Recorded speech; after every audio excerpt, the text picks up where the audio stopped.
Today's guest is best known for her joyous approach to life. She's an author and self-development mentor. Our children's book series, the Bella Santini Chronicles, has received high praise and is known for helping children learn how to manage their emotions. Our online course titled Live, Love, Laugh connects adults with curiosity, wonder, and playfulness. Welcome to the show, Angela. How are you doing? Hi, Toby. I am so good today. Thank you for having me on. Thank you so much for joining me on this episode of Mirrortalk podcast. As I said earlier, I've been looking forward to speaking with you because reading through your story and reading through what you've experienced in life, your circumstances, and all that is very motivating and fascinating. I find it very fascinated. I am so fascinated by your story of growing up in San Francisco to an alcoholic, father and an angelic mother, and then later getting married to an emotionally abusive man. Please, can you share this story with me? Yeah. Okay. So I was born in the Haight-Ashbury district of San Francisco in the mid-1960s. So if you can imagine, it was a really colorful neighborhood. Mm. And where we lived was right across the street from Golden Gate Park. Wow. So my mom would take us down to the park, and I remember being 4 years old and my fat fingers trying to weave daisy chains, but there would be music in the background because there were always bands playing in the park. And I remember also walking down the street. There could be like 5 houses in a row where people would be just sitting on the front steps. Mm. And I'm pretty sure that when I was 4 years old, I must have walked by Jimi Hendrix or wow. Jefferson Starship or, some other of the musicians that were there. Mm. But it wasn't all light and love, because my dad was, he was a very sensitive man. And in his childhood, he was told by his parents that he was a failure. He was told that he wasn't good enough. And what he ended up doing was carrying those tragic feelings with him into his adulthood. And then he would escape those feelings by drinking. Mm-hmm. And he became an alcoholic. When he was drunk, he was a monster. And I've repressed my feeling. I don't even know what happened to me when I was a little kid. Mm. But I do hear from my sisters things like the night that he threatened his 4 little girls that he was going to slit our mother's throat. Wow. And he had a knife in his hand. My sister, who was a few years older than me, she was maybe 9 or 10, picked up the phone to call the police. And that was what stopped him from doing what he said he was going to do. I also remember him looking for that same sister. He was extremely drunk and extremely angry, and his rage was palpable. And he was stomping up the stairs saying, "Where's the bitch? Where's it, that thing?" And that was how he saw us kids when he was drunk.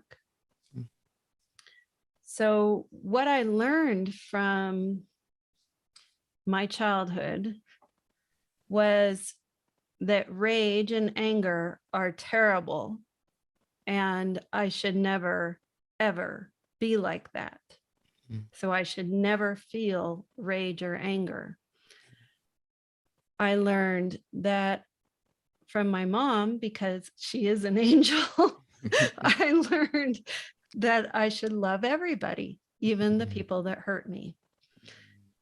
And what that ended up with happening is I grew up to marry a man who, I didn't know it at the time, but he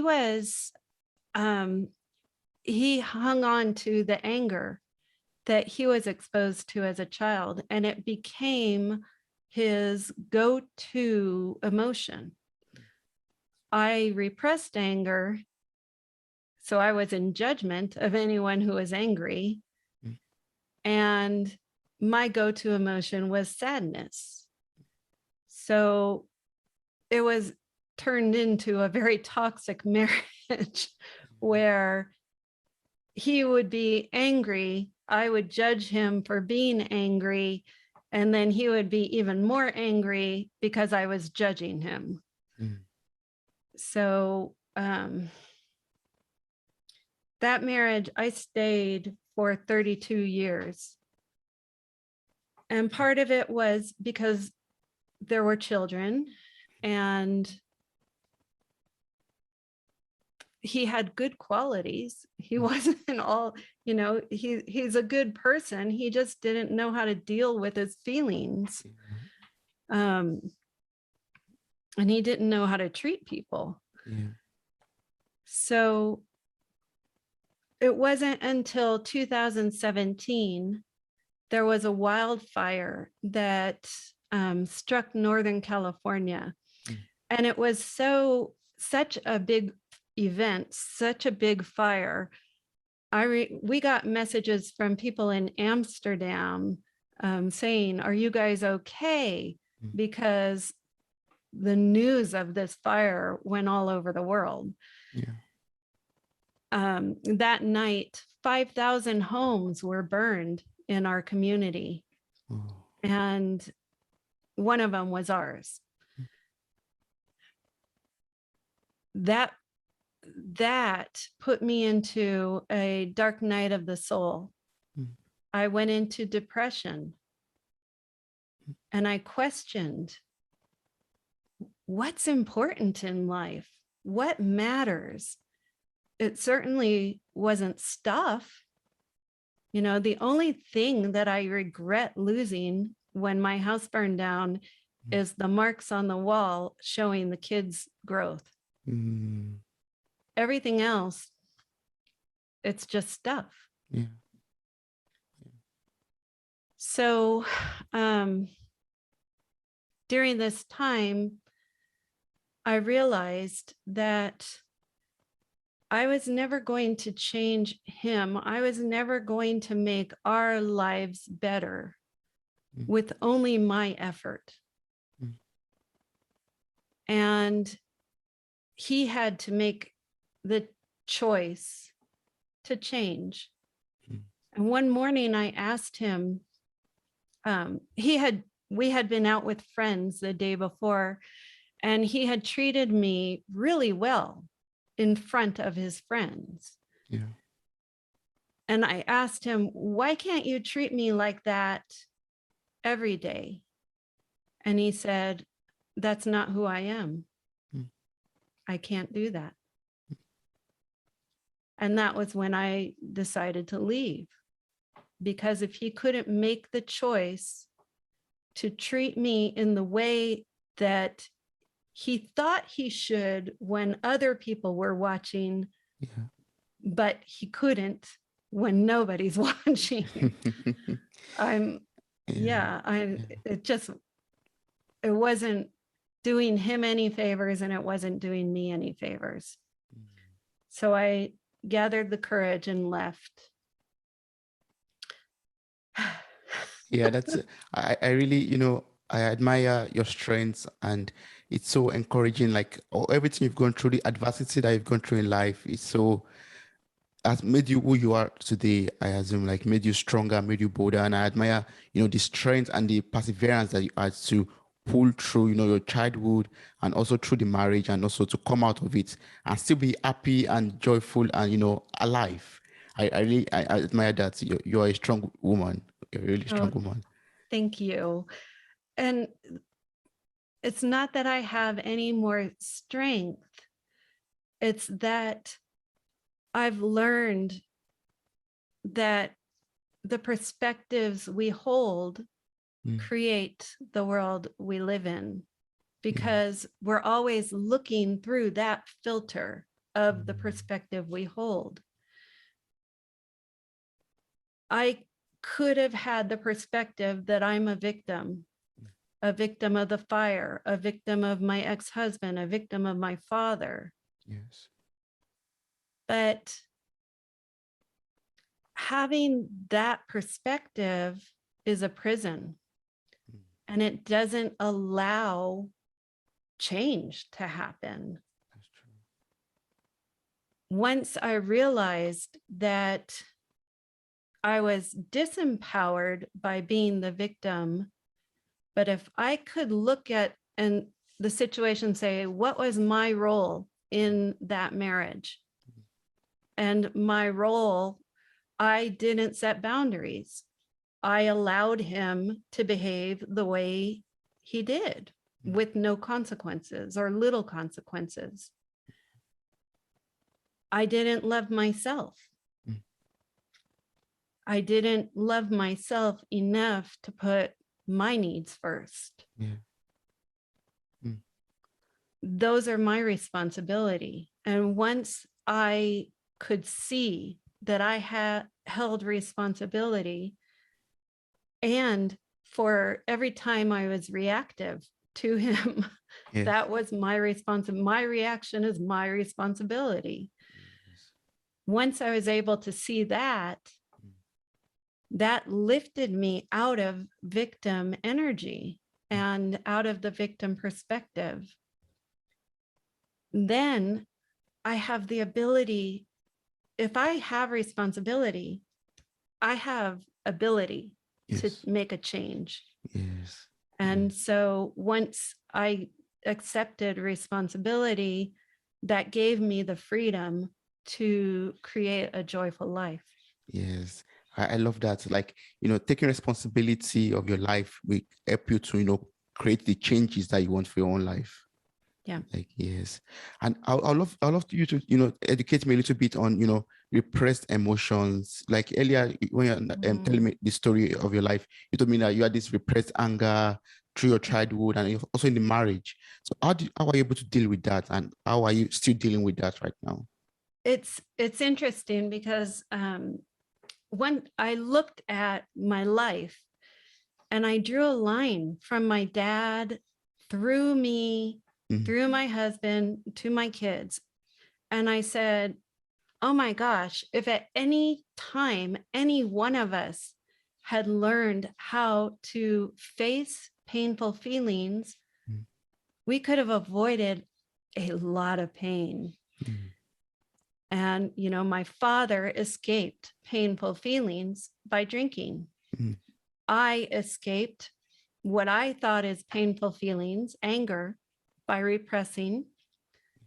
My husband, he didn't escape his painful feelings.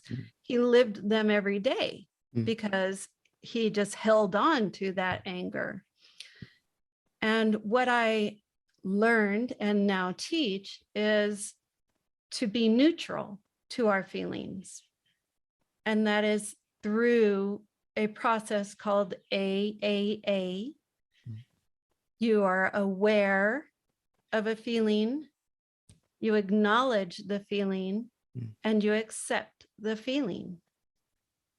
And in so doing, the biochemistry of a feeling is only 90 seconds. More than that means our minds have grabbed on to the concept of the feeling. And so our minds have engaged in the feeling. Yeah. So when we can be neutral without pushing the feeling away through escape or repression, or without grabbing onto and engaging the feeling, if we can just be a witness to the feeling will flow and it will pass. And it doesn't stick with us. Yes. When we grab onto a feeling, it sticks. And when we repress or escape a feeling, it sticks. So you mean we should be a witness to the feeling and emotions that come through our lives, like just watch it pass by and go away. Yeah. Mm. Yeah. People have there's a tendency to truly fear an emotion that we don't want to feel. So for me, it was anger. Mm. And I had such a hard time accepting anger into my life. Mm. It's only been in the last year that I've actually let myself get really angry without having been pushed. Because in my marriage, I would react with anger, but only after I had been pushed past a certain point. Mhm. I did not see anger as an emotion that I should ever feel. Yes. Just last week, I got angry about something. What did you get angry about? Can you share that with me? Oh, we were expecting some money to come in and it didn't. And the money is owed. And I got angry. And I was like, it was just like that. I got angry and then it was gone. Yeah. But then I was joyful because I let myself get Yeah, angry. angry. Yeah, yes. Wow, that's good. Like you let it go. Like yes, you blew off this steam actually. Yeah, I did. I said a swear word. Well, can you tell me how do you deal with emotional triggers, like due to your life circumstances, everything that you've experienced in life before, things could also come up again in the future or currently, and you feel like, oh, this is a trigger. How do you deal with that? So emotional triggers are an interesting thing. Mm. They show us a part of emotions that we haven't processed from the past. So an emotional trigger, when someone is really reactive to something, they're not usually thinking, they're not reacting to what is right in front of them. Their reaction is built up emotion from way back in the past, whatever happened to them in the past. Yeah. And so what an emotional trigger is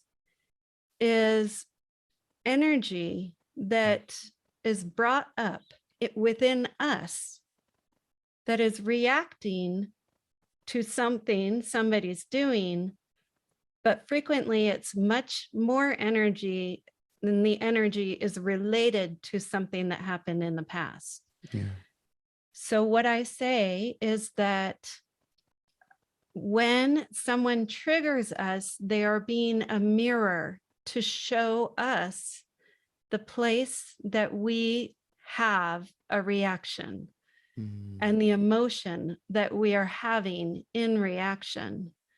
And that gives us the opportunity to reflect on, okay, what's that about?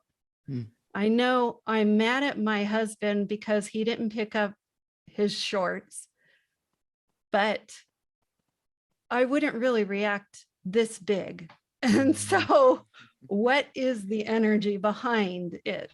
Yes. So we can look at our own selves and we can actually call up that energy. We can call up that feeling and allow it through the AAA process. And that starts letting some of those triggers dissipate. Yes. It doesn't mean you're healed. And the next time someone does something, you won't be triggered. But as you pay attention to that emotion over time, the trigger becomes less and less and less. And so now for me, I am rarely triggered.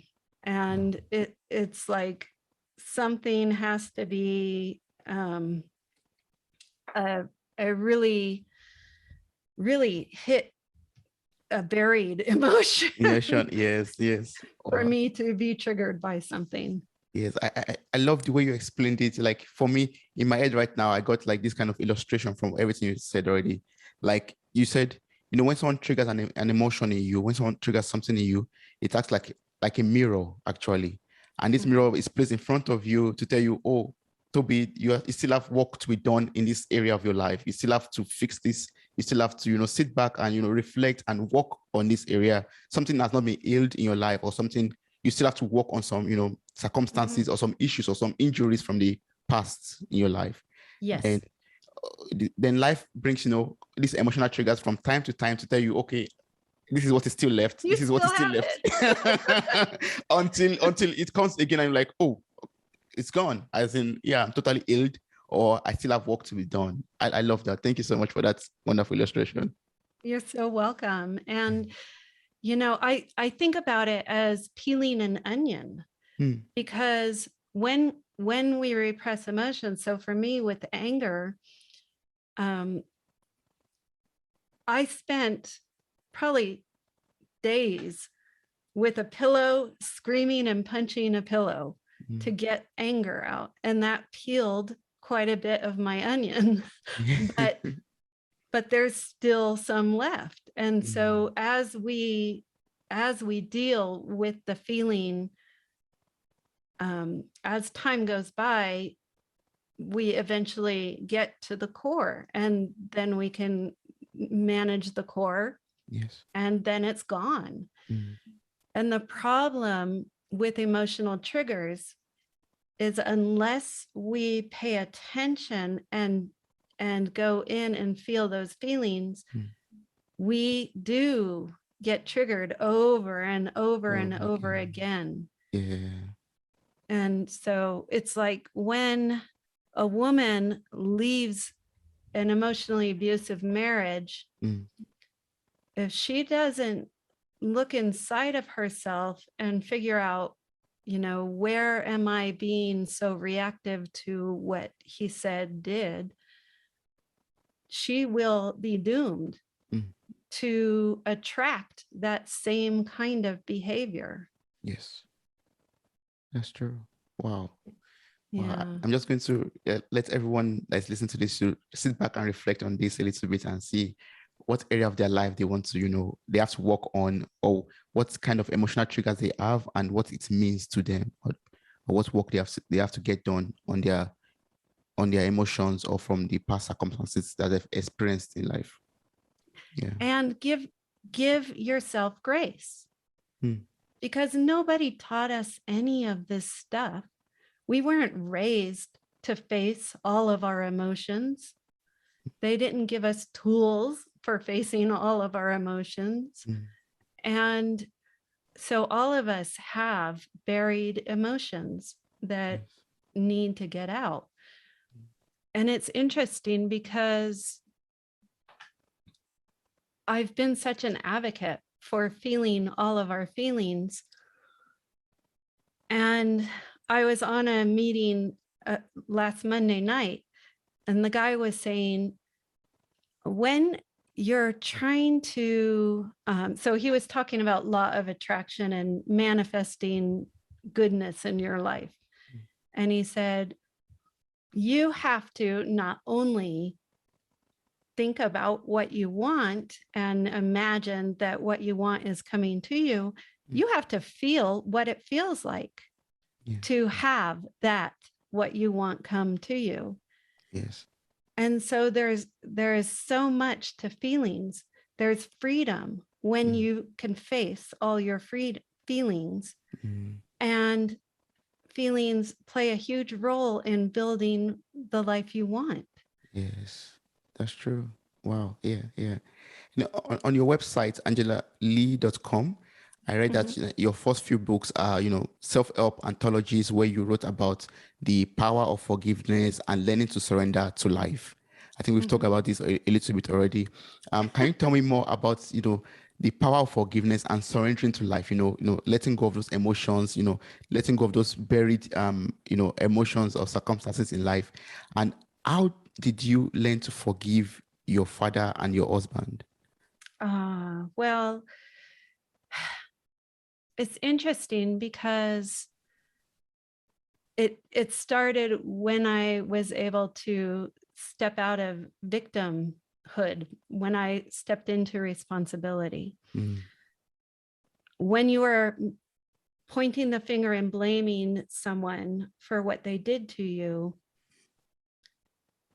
then you're in victim energy. And until you can pull yourself out of that, Yes. you won't be able to truly forgive. And the interesting thing about forgiveness is when we carry a grudge against someone, we are hurting ourselves. We are not hurting them. They have no idea how we're feeling. And so when we carry a grudge, when we hate someone or dislike someone because of what they did to us, we are only causing ourselves harm by carrying that grudge. When we open our heart to forgiveness, we are opening ourselves to healing. Yes. So we have to open our hearts to healing, open our hearts to just let go of every grudge and every, harm that anyone has caused to us, and just let it go. Just let it go, and then you get your healing from that. It doesn't serve you to hold a grudge. It doesn't. And the thing about forgiveness, it doesn't mean that they didn't do what they did. True. What it means is, I am letting go of your hold over me. Yes, that's good. Yes. That means you don't forget what they've done to you, and the fact is still that they did it to you, but you release that power that they have over you. You said, yes, you did this to me, but you have no power over me. You have no power over my emotion, over my feelings, over my happiness, my joy, my peace of mind. Right. And that's what forgiveness does for you. Yes. Wow. That's beautiful. That's beautiful. I wish, as in, it's not easy. It's not easy in the real sense, in the practice, but I mean, I hope that everyone has the grace. Yeah, there's terrible things that go on. And, I could be sitting down with someone who was, well, in fact, I had a conversation with a guy who was, he was followed home from a karaoke bar, and he was horribly beaten almost to death by a strange guy who just, for some reason, saw him as a victim. And he was horribly, horribly tortured and abused. And he could, hold that guy up and say, look what he did to me. And there, no one would say he's wrong for doing that. Of course, yes. But his freedom, his emotional resilience comes when he can say,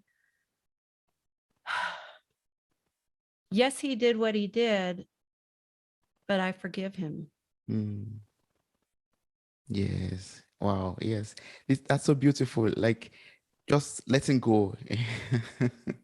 It is. It's a beautiful Surrender feeling. is such a hard thing. Yes. It's very difficult, but it's a beautiful thing that one feels when one is able to do it.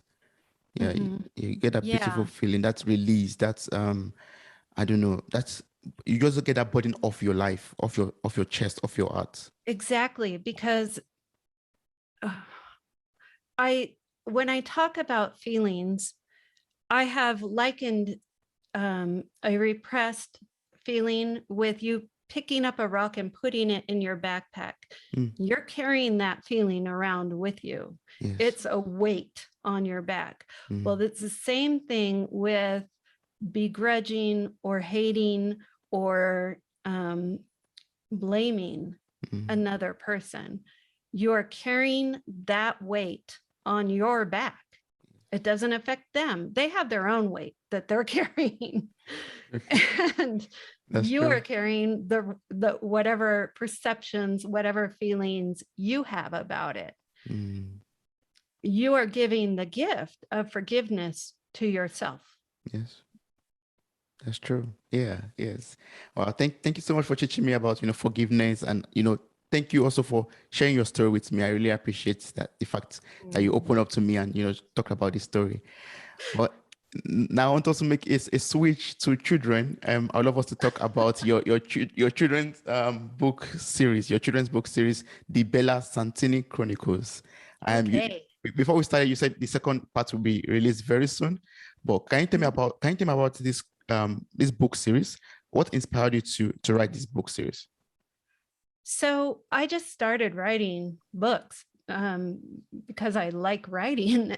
And what I realized about halfway into the first book was that I was writing my life lessons. So the things we talked about today were being written into the story. And the story kept growing and growing. And I'm writing book 5 right now. Wow. And book 3 is in illustration. Book 4 will go to editing soon. So it's like they're churning out. Each book is a little deeper dive into perspectives and mirrors and victim and feeling all of your feelings.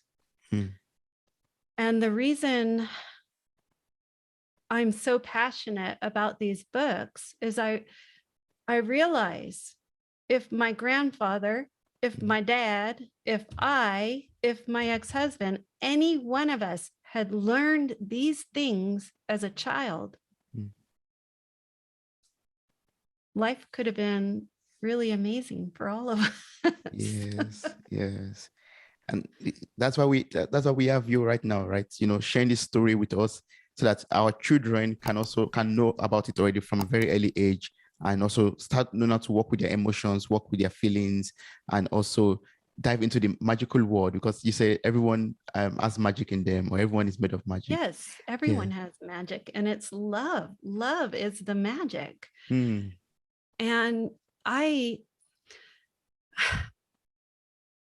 the books are promoted on my website as a possible way of stopping teen suicide.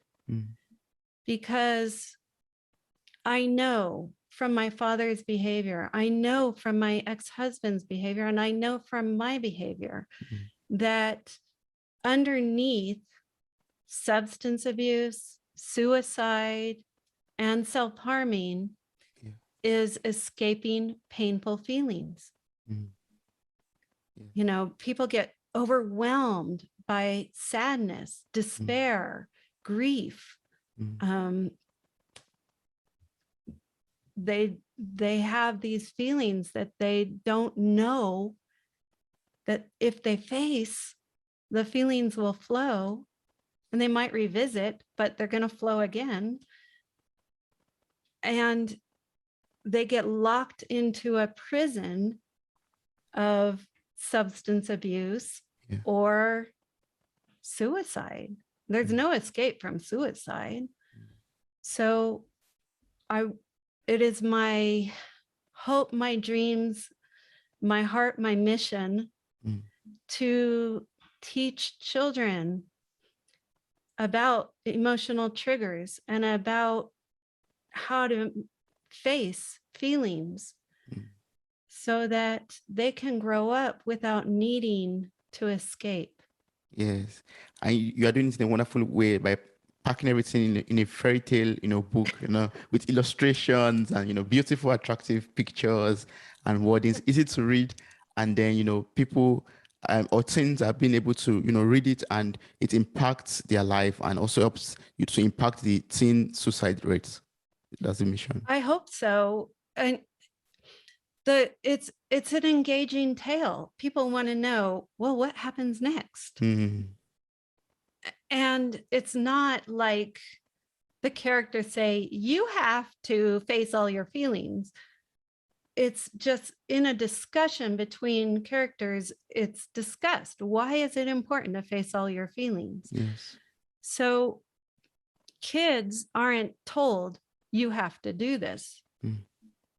They absorb this seed through reading, and it blossoms within them. Yes. So for parents out there, what suicide warning signs can they watch out for in order to help their children? So there are a number of warning signs. When a child is, they change their behavior. So they're not eating or they're unable to sleep. When a child says anything like, the world is better without me, or I should end it all. Those are when a child is saying those things, and it might not be to a parent, it might be to a friend. And a friend's parent may overhear it. That is a huge warning sign. So feelings of isolation, which is really hard in COVID. During lockdown, that brought up isolation quite a bit. Yes. Isolation, when social media is the only social outlet for kids, that's a worry. Yes. Because social media, while it has good aspects, bullying is a big thing on social media for kids. So when that's their only social outlet, that's a problem. Yes, it's toxic. Yeah, exactly. Very toxic. And feeling like they don't belong. There are a lot of kids. I was a kid who felt like I don't belong in anything. Yeah. And what made you feel that? What made you feel like it did not belong in anything? Well, sometimes when children are born with higher frequency, higher vibrations, they're from, they have thought patterns that are of higher frequency, basically. So they're not understood by people. And that's something that's happened to me all my life. It's like people, I would say something and people would add their perception of what I said and assume that that's their perception is how I said it, which it wasn't. And so I could say something 100% heartfelt, but it would be taken as manipulative. And I have to remind myself that we don't see the world as it is, we see it as we are. And so when someone accuses me of being manipulative, I realize that says something about who they are, not something about who I am. Because that's the perception they're bringing to the situation. That's true. Yes, that's very true. So how can parents, build emotional resilience in kids? Like for young kids, like, starting out in life, how can parents help them to build up, their emotional resilience?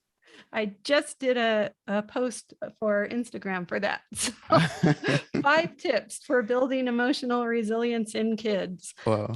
Number 1, listen to them and pay attention to them, because that tells them that they matter.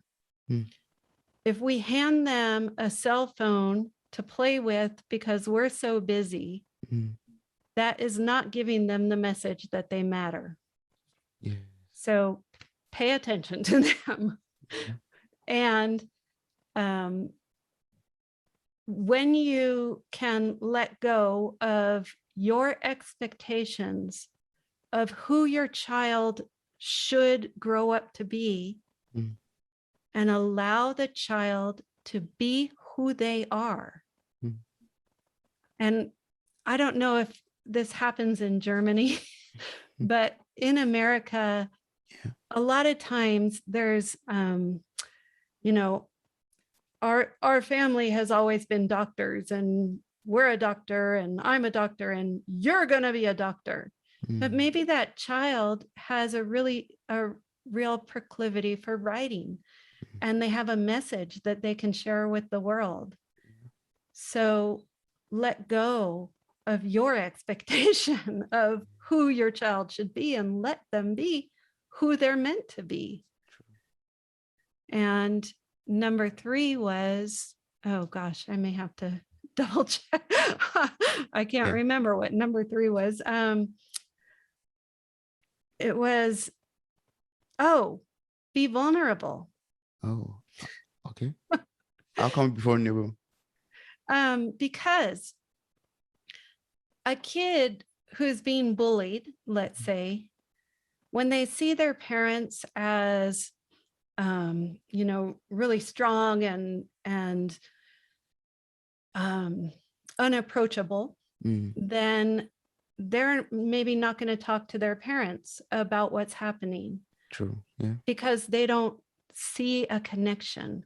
But when a parent can be vulnerable and share with their child what they felt as a kid when they were bullied, that opens up the conversation. It opens up a channel of communication that wasn't there before.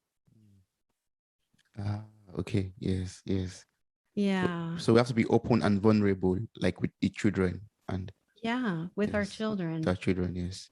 Yeah. And teach them to feel all of their feelings. So, parents, they're stressed and they've got a lot going on, and a child is crying, they're going to go to, hey, don't cry. That's not a really powerful message to give to your kids. So what you can say is, hey, I know you're feeling badly, and it's good for you to feel your feelings, but check in. Are you being neutral with your feelings? Have you felt it, be aware of it, felt it, acknowledged it, and then allowed it? And so just by teaching that one thing, they're setting their kids up for well-being. Yes. So teaching our kids how to process their emotions, how to process their feelings. Yeah. Yes. And instead of suggesting that they repress their feelings. Yes. Because in America, when I was a kid, girls weren't supposed to be angry and boys weren't supposed to cry. So those weren't the healthiest suggestions for healthy kids. Wow. Yeah. But our parents didn't know. Yes. When you know better, you do better, right? And exactly. Now we know better, we can do better. We can do better now. All right. Yeah. And then read to your kids. Because that's like, really building a compassionate communication between you and your kids. Yeah. And of course, I say read the Bella Santini Chronicles to your kids, because that'll help you build the emotional resilience. Of course, that's highly recommended for every parent out there. Like, get a copy of Bella Santini Chronicles and read it to your kids. When the second part comes out, buy it also. Third part is coming out very soon also. Buy and read it to your kids. And that way they become strong emotionally, and they're able to, face the world and, stand out strong and bold. Yes. Yeah.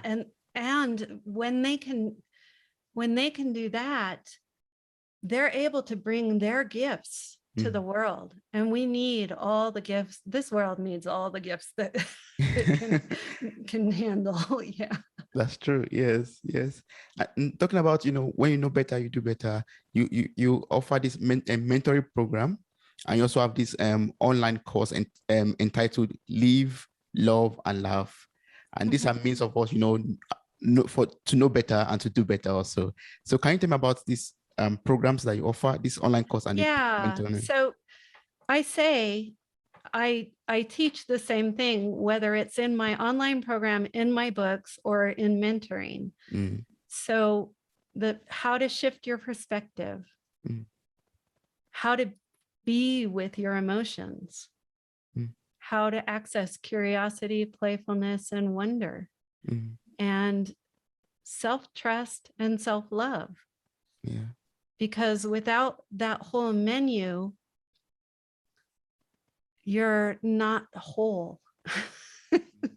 Yeah. Yeah, that's true. Yeah. Yes. So that's what you offer in the mentoring program as well as in the online course also. Yeah. Yeah. So the way I say it is, for people who can do it themselves, they can just read the books. And then Okay. people Yes. who need a little help can take the class, Mm-hmm. and people who need more help can do the mentoring. Mentoring, yes. But earlier in the online course, I was going through it, and I had to do it a little bit about playfulness, like connecting with your inner child, and being. Yeah, so how do we do that? How can we connect to our inner child? How can we become much more playful in our inner life, for example? Maybe not childish, but playful. Yes. How can we do that? Yeah, there's a difference between being childlike Mm, and childish. mm, Childish is being selfish and self-centered, mm. but childlike is being in wonder. So I'm going to ask all the listeners and you to close your Yes. eyes. Mm. Unless you're driving. Don't close your eyes if you're driving. Please don't close as if you're If you driving. can, close your eyes Yeah. and take a deep breath. And I want you to think about a time in your childhood when you just felt wonderful and you were laughing and giggling and having so much fun. And think about that time and breathe. Feel the feelings that you were feeling at that time and breathe.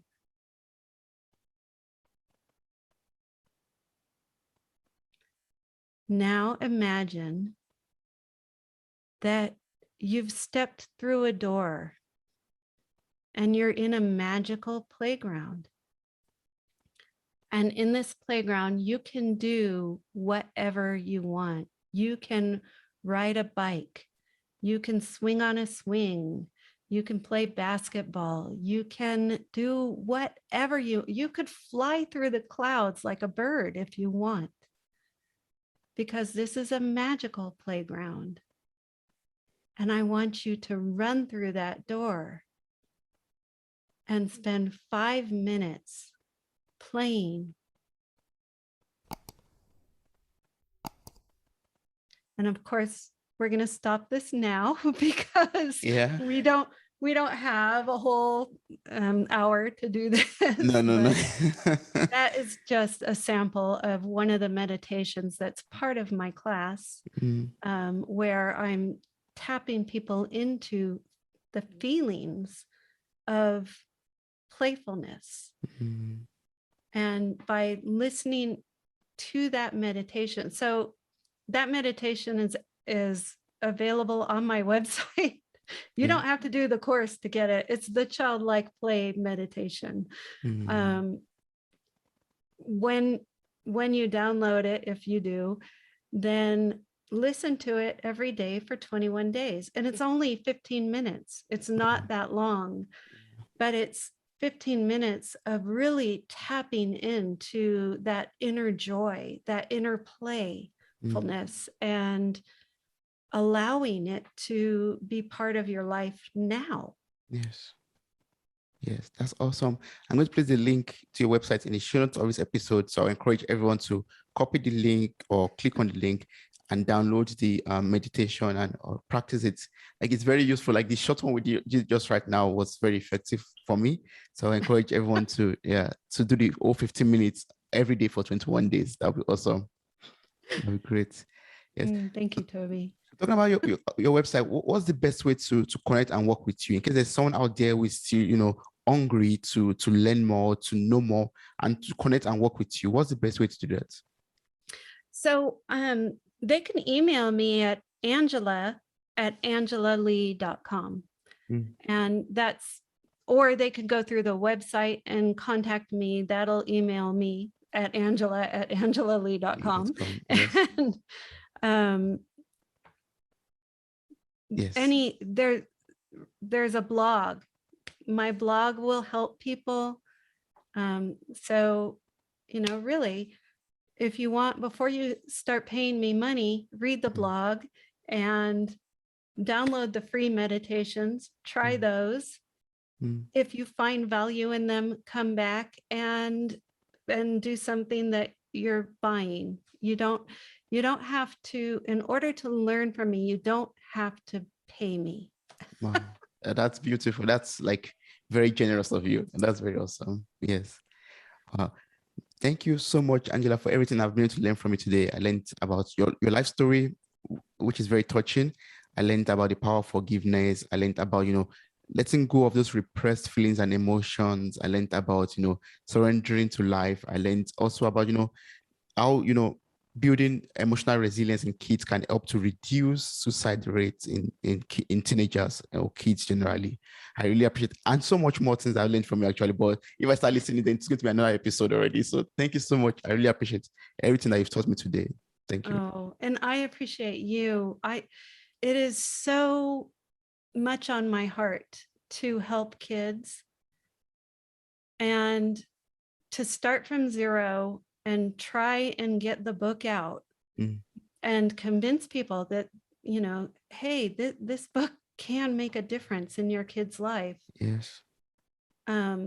People like you who give me the ability to speak, you are doing so much, and I so appreciate the opportunity. Thank you. Thank you so much. So that's officially the end of the podcast recording. I hope that was good for you. Well, honestly, I'm so much touched by everything that you shared with me. I was like, just listen, and if we could go for the next 1 hour, I don't mind, but like I just wanted to yes. Yeah, well, I really appreciate it. And I love the fact that you took your time to share your story with so much emotion. Like I was feeling like I was almost in tears. I was like, yeah, it's so touching, and I'm so happy, and that you are able to pull through it and come out and also share this story with other people, because there are a lot of people that are also going through the same thing or something similar to it, and with knowing about you, hearing about you, or reading about your work, they are able to be encouraged, motivated to also pull through and not give up on life. Yeah, it's a challenge for people to step out of victimhood and accept responsibility. But if I could give any message to anybody, it's like, victimhood is such a prison and responsibility is so much freedom. It's hard and it's painful, but do it because it's worth it. Yeah, yes, that's true. Wow. Yeah. Thank you so much. I really appreciate this. Toby, I am so honored to have spoken with you. Thank you, thank you, thank you. The same here. I'm so honored to have spoken with you.